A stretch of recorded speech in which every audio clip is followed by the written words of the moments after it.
Hello everyone, welcome to StoreChartToys@AnyMoon.com's transformation guide for Yamato's 1/60 scale version 2 VF-1 toys. This also includes the Arcadia releases of these toys, Arcadia purchasing the mold after Yamato went defunct.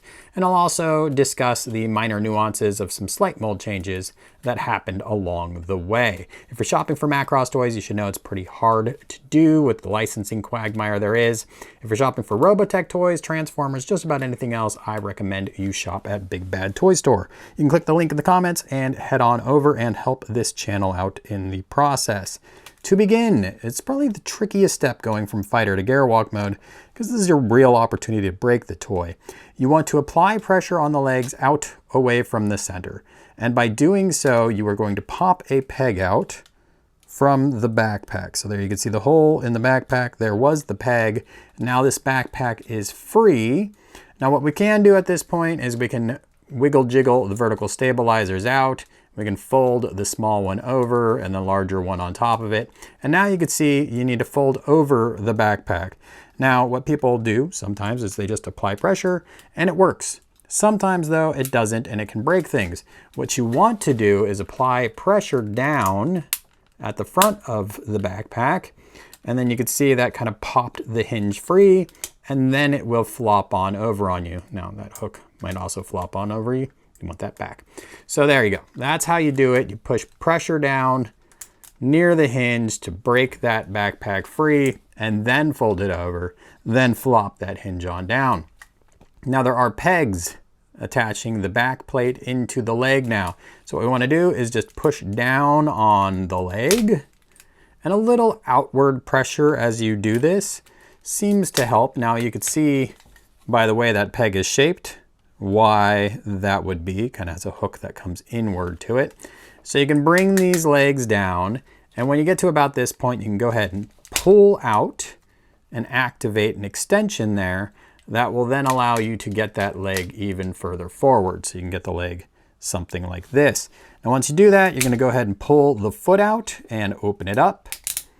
And then you can push it back. Now these might fold over on you or come loose.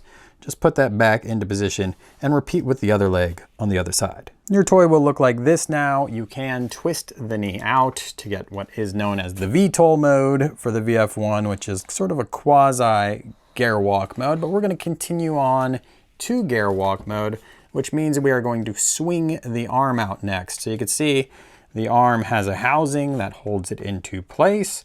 And what we want to do is lift the arm up. Now the arms also kind of tuck into each other. So just lift one of them up, and then you just want to slide it back around and it'll come. And as you get to about this point here, you can see there's a hinge internally. So we can bring this over and bring that hinge straight there. Then we want to lift up to get over the little bump right there that is then going to serve as the lock or the stopper as we swing this hinge all the way forward and get that into position there. Now let's go ahead and repeat on the other side. Now we're going to reveal the hands, and there's a couple different ways that this might work for you. You should pop open this forearm door, and then you should just be able to rotate that hand out and free, and it should be in that right position, more or less. You could twist it at the wrist to get it where you want to be. Now, depending on how you put the toy away, you might have the hand in backwards because it fits that way as well. It works the same way. Just flip the hand out, twist around, and close it up. As we get to Gerwalk mode, a couple fine-tuning elements. If your backpack isn't sitting very flush, it's probably that the extension wasn't brought out all the way, and I'm definitely guilty of doing that on occasion here, which probably did this time. So you can pull this out a good deal, and then that's going to help it avoid hitting that stabilizer as you bring this one closed, and it should help it sit a little more flush when you bring that backpack down.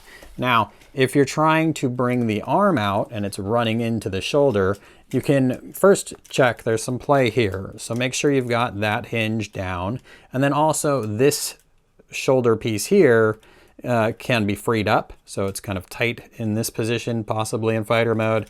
You want to wiggle jiggle it, and that should give you the clearance you need to get that out of your way and actually play with the toy, get some articulation. Now it's not uncommon during transformation to unhinge these intakes, So definitely double check those, double check your head lasers, make sure you've got everything in the position you want it. And there you go. Oh, I got one more thing we should double check here, that little fin there. But there you go. Now you are in Gerwalk mode, and it will look something like this. All right, you're done playing with your toy in the Gerwalk modes, and you want to move on to the Battroids. You're gonna start by, I'm just gonna take the gun out of the hand here. You are going to start by unhinging the intakes underneath the toy here. And an easy way to do that is just to apply a little bit of pressure inward. And there you can see it's untabbed those intakes there. And then we want to just pull up and away. And as I do this, I will show you the mechanism that you are freeing here. There is a latch on the inside there, and then that attaches to that bar. I'm going to bring the legs down, and I'm going to go ahead and put them into Battroid mode position now. So I'm straightening out that Gerwalk joint. I'm going to recess that knee joint, get my fin in the right position there, and then I'm going to recess that foot joint as well. I'm going to do the same thing with the other leg. Looking at the top of the toy, I'm now going to flip over my backpack, and I'm not going to try to press in the hinge or anything. I'm just creating some clearance there. And then I want to, this piece here is metal. I want to press down on that piece as I kind of pull up on the chest, and you can see that frees up that entire chest piece. And then I can pull it forward on the hinge. And now behind the chest piece, you can see the heat shield there poking out. So what I want to do is push that forward with one finger, get it towards the other side of the chest, where I can then fish it out with my fingers on the other side by just sliding it forward like so. You'll hear it kind of click into place. You can see the head is coming up there. I'm going to remove that trap door, and I'm going to wiggle jiggle that head up. Now it's pretty stiff, so poking it through from below might be a wise thing. And you can see there's some clearance that you have to work with on the inside there.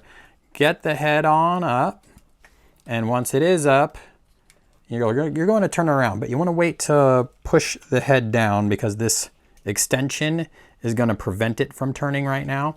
So instead, you're going to push up on the nose cone while holding the top of the chest even. And there you can see the nose cone came up, and so did the head. And then I could fold it forward a little bit, bring that head down, and then twist it around, as there is now nothing stopping it from twisting. I'm going to go ahead and I'm going to put my head lasers back into what looks like a more natural Battroid position, like so. From the back of the toy, we want to get this bar into that panel there. So what I'm going to do first, I'm going to close this trap door up here. I'm going to bring that backpack back up. I'm going to pull the legs up a little bit, and I'm going to open that trap door there. So here it is. Just shove a finger in there. You can see there's these two little pegs that fill in the gap. We're going to push those pegs inward, like so. So there they go. And then that will make it so this bar here will come right down on top of that gap we've created. And we've got that trap door that's going to close. So let's get that in position. And you should be able to push both completely closed. And if it doesn't do that, you want to check your pegs. So my pegs, in what is a true fluke that would only happen while filming, have both closed at the exact same time, preventing them from going all the way in. So little wiggle jiggle, now they're all the way in. I can bring the bar down and I can close it, and it'll lock into place. And then from the side, you can see that bar coming up here. Just want to apply a little bit of pressure to the back and push that bar down. Now, if you are installing option parts, before you push that part down is when you would slide in those side covers.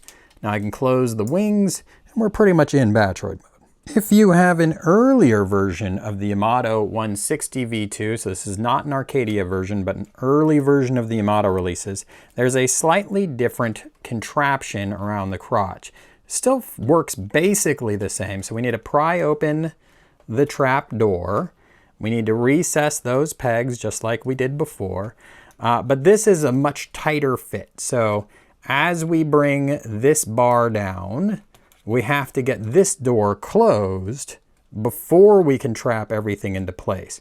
which is very tricky. So then that means you've got to get this secondary swing in play. So I'm pivoting that down a little bit, which allows me to kind of thread the needle here. So I can get that into position. You can see why they got rid of this technique. So once we've got that in position, again, a little brutal.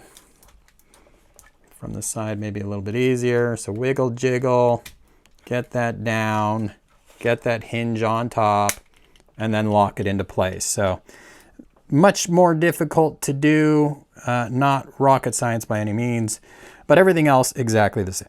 All right, so the torso of my toy looks like this, and all we really need to do is push down that chest, and it will lock into place. If you are finicky about what I call the chest collar, which is the back of the nose cone popping up here, and we can get that head in a natural position now, you can not lock that chest down all the way. You can leave it a little bit higher up, and that will conceal the back of the nose cone a little bit for you. The last thing we really need to take care of are the covers for the intakes. So you're just going to grab those and pop them in if you had them removed. It's obviously an optional step here. And we'll just plug those in like so. And you are all set. You should begin having fun with your toy. There is one last step that I consider completely optional, and that is on the back of the toy. There is that hook that we saw earlier, and there is the ability to recess this trap door. So I can bring this trap door, I can push it down, and it's better if you push on one side or the other first.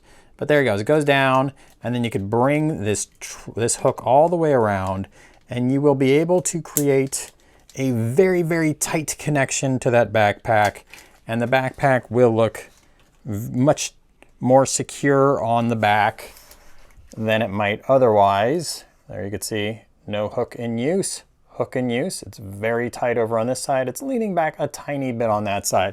The downside though is that the hook gets loose over time, as you saw it kind of flopping around earlier in this video, and the vertical stabilizers get a little dot on them. So on the Miria toy, that dot is a little pink dot on the white. Not a huge deal. On the VF-1S toys, it ends up being a little glossy black spot on your matte black vertical stabilizer paint. So I think the toy looks good enough without that hook. You don't need the hook to support the weight of even the Super Strike parts. It's totally gratuitous. It's really there just to suck that backpack up as tight as they could against the backpack. And I would tell you, just don't even bother with it. I do have full scans of the instructions up on anymoon.com. So if you haven't gotten what you need, definitely check that out. Subscribe. And as always, thanks for watching.